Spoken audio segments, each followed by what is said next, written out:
What's up? What it is? What it do? All my goobers, gobblers, and everybody in between. How y'all doing today? Coming back with another one. Talk about black characters in movies. I'm assuming it's mainly we talk about, but let's see what you got to say.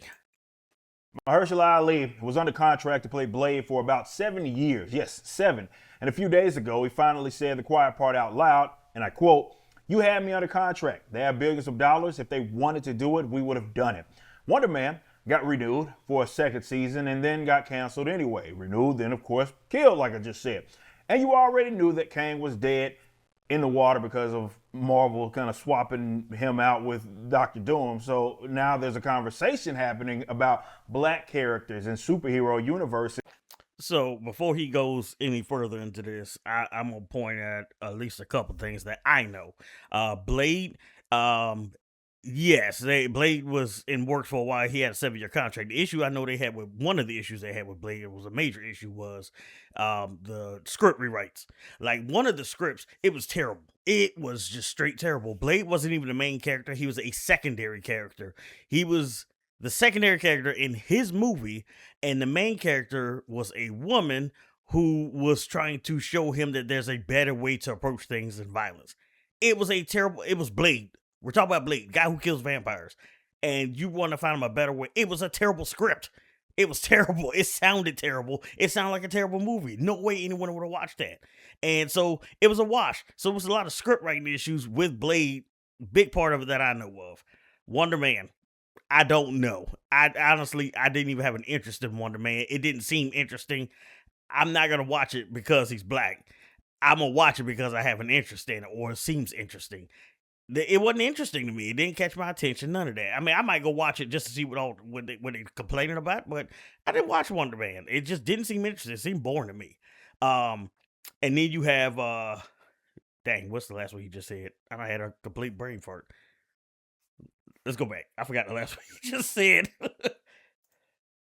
Of Marvel kind of swapping him out with Doctor Doom. Oh yeah, that's who it was. It was Kang. God dog.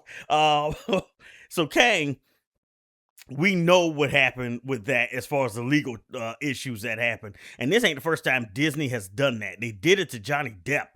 They cut him as far as cut Pirates of the Caribbean, so a huge money maker for them.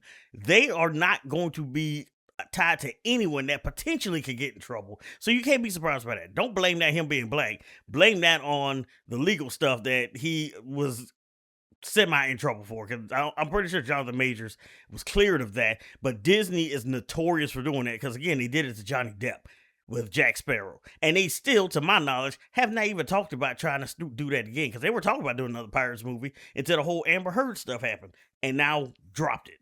So you can't be surprised by that whatsoever, that they dropped something at their first sign of trouble. So now there's a conversation happening about black characters in superhero universes, and most of that conversation is wrong. Now, some of the characters weren't black to begin with, but hold on to that because that's actually the whole point of this video. Today, I want to talk about some real harsh realities about black characters in superhero film and about how black Americans, as both creators and fans, interact with all of it. Keep this in mind while I'm talking about all of this. I'm saying all of it because you can only really build solutions by identifying the problems. Nobody fixes anything by being comfortable. So there are like 3 things that I want to discuss. Number 1, you're chasing legacy to a fault, and because of it, you never build the infrastructure that could carry original properties. This shows up in a few different ways. You look at the adoration and the love for characters that have been around for 60, 80 years, and you try to speed run getting to that level. That's why so many creators only look at the mainstream. That's why so much of the audience only looks at the mainstream. Facts. He's spitting facts. Get this man a trophy. Fill it up with whatever he want to drink. He is speaking straight facts. Yes, that's why the X-Men are so big. That's why Wolverine as a character is so big. That's why you see a lot of the same people popping up over time, because those are the big names who people are gonna go see, right? It's like it is like, again, Wonder Man. I don't remember ever hearing about Wonder Man. And I did know that he was not, to, at least again, to my knowledge, he wasn't originally black. But it's like that. I don't care about that. Who is that guy? What they tried with Riri as far as Ironheart.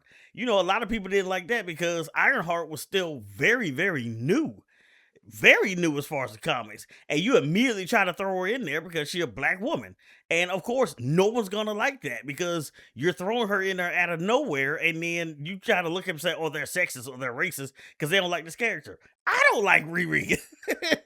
I don't like the fact that she was like, "Oh, the only reason Tony Stark built this because he was a billionaire." I'm like, in the literal first Iron Man movie, Jedediah is going off because he built it in a cave with scraps. No, it has nothing to do with him being a genius. Well, you know, everything with him being a genius, nothing to do with him being a billionaire. Because the dude built this thing with parts. But you're gonna say it was because he was a billionaire, you downplaying what the man did. Like, no one likes that. Anyone who's an Iron Man fan won't like that or didn't like that line because it downplays who Tony is. And this is coming from somebody who's not an Iron Man fan. Personally, I was Team Cap, always Team Cap. And that's why you find yourselves begging. Think about where the resources actually are. Your creative talent and your money are almost entirely tied up in things you don't own, or they're subsidized by companies that will never belong to you. Major publishers, major studios. That's an abusive relationship because you're begging them for their platform and their budgets while telling anybody who will listen that they don't represent you the right way. Both of those things can't really stay true forever. At some point, you have to pick one. And number two, and it piggybacks off of the first one, you only see legitimacy in white characters. And that's been a phrase of mine that I've been saying for over a decade, and it rubs people the wrong way every single time because it's the harshest of the truths. Look at the characters that have been around forever in this genre. They're not just popular, they're stitched into the fabric of American culture to the point that most of their fans have never even read a comic book in their lives. That's the level that you are supposedly chasing. So the shortcut becomes obvious. Race swaps, clones. So let's kind of hit on that a little bit, and I get what he's saying. But the reasoning behind it is let's use Black Panther, right? I just did a video on Black Panther as far as him not really getting popular until the black writers took over. It's an issue making a black character and writing about the black experience when the person writing does not have that experience. People don't connect with the character, right? It's easier, and for me personally, it's an issue to try to connect with a character just because of their race. I understand connecting with them about their race and their struggle, but just because of their race, I have an issue with that because that shouldn't matter. I should be able to see aspects of myself in any character, man, woman, alien, whoever. I can connect with a character because of aspects of them that maybe I aspire to have. You know, I like that they don't give up. I like that they don't run from danger. I like that they are complete. One of my favorite heroes is Wolverine. Wolverine is one of my favorite heroes. Wolverine is like 4 something or 5 foot nothing. He's a short character, right? And Wolverine does not run from anybody. He was not back down from anybody. One of my favorite things about Wolverine is Wolverine will go against Magneto any day of the week at any time, knowing he's gonna get tossed. Knowing it's gonna happen. He has metal all in his body, and this man still would be the first one to jump at Magneto. He knows he ain't gonna get him, and he knows he ain't gonna get him head on. He'll still do it. He knows Magneto could just throw him around like a rag doll, so he'll sneak him. Right? Wolverine does that every single time. He will not run from anybody. And I love that about Wolverine is that no matter who the opponent is, he is going to fight, especially if somebody he cares about is in danger. And I love that about Wolverine. It ain't got nothing to do with him being Canadian, ain't got nothing to do with him being short. Is that aspect of Wolverine is why I'm a fan of Wolverine. And he is still always going to be my favorite character. Aspects of a character, not him as a whole, not because he's black, not because he's short, because he's Canadian, because he's a furball, any of that, right? It's aspects of them. You should be able to try to see certain parts of yourself in these characters, or again, aspects in them that you like about that character, and that's how you connect with them. When you start trying to chase trends or please specific crowds, it's not going to work, and it never will. That's why all these OGs are still popular and not this new crap they coming out with. That's why nobody likes this new crap they come out with, because it's not about writing a good character. It's about trying to appease a certain group. Reskin. And then you justify it by saying it's a mantle or that race was never integral to the character anyway. Building something new, an original character who isn't a reskinned version of somebody else, is difficult. It's work. And for whatever reason, that's the part you don't want to do while still wanting the validation at the end of it. So here's the thing that I think a lot of people miss. Even the properties you're trying to shortcut didn't get there overnight. X-Men debuted in 1963. It took roughly 2 decades before they showed up in animation at all. Almost 30 years before X-Men the Animated Series made them household names. And they're 40 years before the live action stuff took off in the 2000s. 40 years. So even with a major publisher, nobody handed really anything to them. And number 3, you hamstring your characters and the universes that they live in by sort of turning them into these cultural statements instead of stories. Sometimes Facts. That's exactly what I'm talking about. it's in the work itself, and other times it's on the press tour and the campaign around it. Now, I despise the word nuance, but this is a little nuanced. So please bear with me. One of the more foolish things that Black American culture really convinced other Black Americans of is that everything has to be, quote, for the culture. That single idea has people rejecting originality and trying way too hard at the same time. You've put yourself and your work inside these boundaries that nobody asked for. Dude is speaking straight truth. That's the same stuff I be talking about.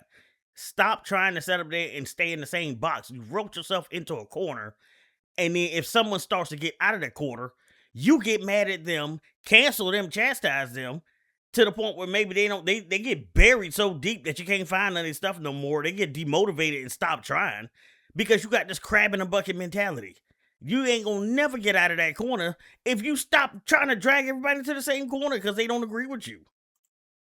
If you want mass appeal, you have to work with universal truths. That's the price of entry. Batman, Spider-Man, they didn't become 2 of the biggest properties on the planet by trying to be white. They were compelling characters who happened to be white in stories that connected with everybody from.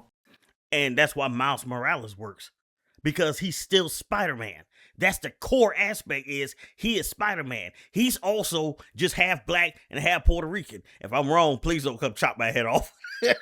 Because I'm not, yeah, I like Spider-Man. I like Miles Morales. I ain't that too deep into it. Again, Wolverine's my OG.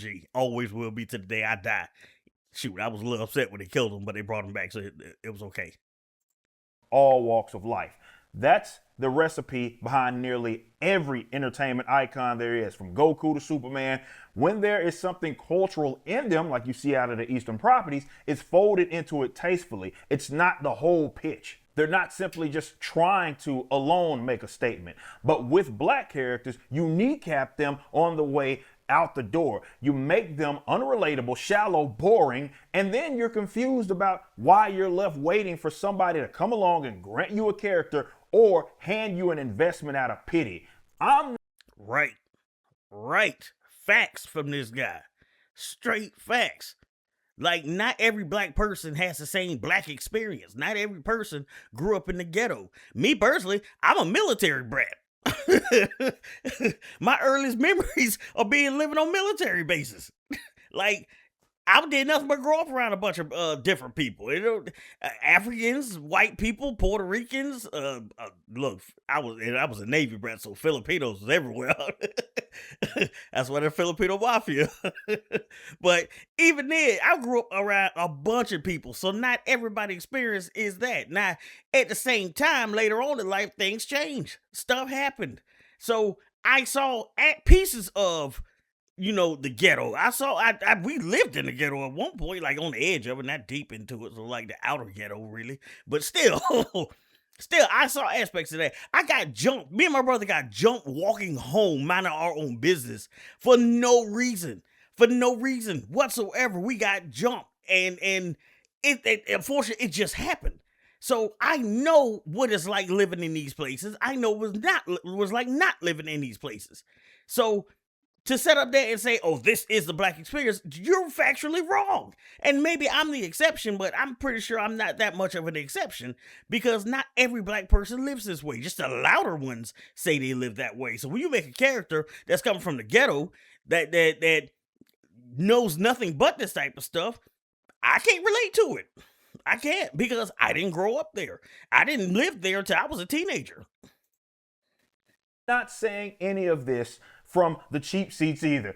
Let me give you the facts. A lot of these same folks hated me, of course, when I talked about tokenization, because they weren't really listening to me. They were too emotional. Since then, I've created original black characters and sold hundreds of thousands of books independently, no outside investment, zero mainstream entertainment support. Traditional superhero stories like with Isom, horror with Blood Ruth, noir with Salvage, African mythology with Norfolk Glorious Death #2, which is doing gangbusters on pre-orders right now. So you can absolutely honor a culture and its subculture without it coming off as cheap. But you have to give the characters some depth past their skin tone. Their skin tone should be the least interesting thing about them. The solution to every gripe in that conversation is the same one it's always been. You got to build your own thing. Own the thing. Make the characters deep enough that people care about them for reasons that outlive like some sort of news cycle. You've got to get over asking others and begging others for access to their resources. This is why it trips me out when I hear people say, oh, they're not beating the allegations. Well, how about you create your own thing and own it? Then you don't have to worry about other folks. Man, again, this dude speaking straight facts. Nothing but it. It's one of the reasons why I don't like any business that leads with something specific, like black owned business, woman owned business. I don't like any of that, because it, to me, you're downplaying anything that you could potentially did. If you're leading with your race or your gender, your business has nothing. It has absolutely nothing, because that shouldn't matter. It should be a good business plan. One way or the other, your business should be able to speak for itself. And the fact that you're black or a woman or black woman or whatever the case you are, that should be secondary. It should be secondary. It should not be the first thing you lead with, because it's telling me that you're all about your title. It's all about your title. It's all about you. It's not about the service you're giving. It's not about the business of what it can do. It's all about you. And I'm immediately turning around walking away from that. And it's also why some of these businesses fail. When you try to only please a certain group, it's bound to fail. Fubu fell apart because it was only for black people. Beats by Dre succeeded and got sold to Apple. And this man was a billionaire for it, because it was about pleasing everyone. He made a product for everyone. Fubu literally only was saying, it stood for us by us. Like, it was only for a specific group. It failed because of that fact. No other business that is catering themselves to a single group of people. You might use a single group of people to make it bigger and be a lot better as far as sales, and that's fine, because, I mean, let's speak realistically. If black people jump on it, it becomes popular, everybody start messing with it, right? Black people are trendsetters. Plain and simple. So you could go with black people and appease them to want to emphasize it and blow it up and make it a lot more appealing where people want it. You can do that, but you can't make it for a specific group, because then nobody else is going to buy it. Plain and simple. Again, Fubu. I didn't have a problem with the Fubu line, but all you kept saying was black people, black people, black people. It's only for black people. Okay, well, ain't nobody else going to buy it. And I know well enough that black people can mess around with it for a little minute and then leave it alone. It's gonna die. So you're gonna be fine for maybe the first year. After that, you're done. You're done, because it's all about trend. It's a trend. You move on to the next trend, you die. Move on to the next thing, you're done. But if you make a good product for everybody to use and black people like it, they gonna hype it up on their own. Plain and simple. And all you got to do then is like, okay, well, they like it. Let's keep doing that. Let's let them advertise it. And that's what marketing is. You find somebody who's going to go and sell there and push your product. You put the money in that direction because you know it's going to push the product, and then you leave it alone. Plain and simple. Let them go and sell it themselves. They're going to sell it themselves because they're going to talk about it because they like the product, and go from there. You just make a good product. Stop trying to appease a certain group. Make a good product, and that's what this man doing. Like, I didn't even realize this dude made comics. I kind of want to check him out now, because he sounds like he's making a good product and not a good black comic. That's just my thoughts. What's y'all's thoughts? I saw this and I was like, you know what? I got to jump on this. I need to talk about this. I got to get this off my chest. Y'all let me know what y'all think. Maybe I'm wrong. Maybe I'm crazy. Which I know I'm a little crazy, but still. Y'all let me know what y'all think in the comments. Make sure y'all, subscribe, do all that good stuff, and I'll catch you next time. Deuces.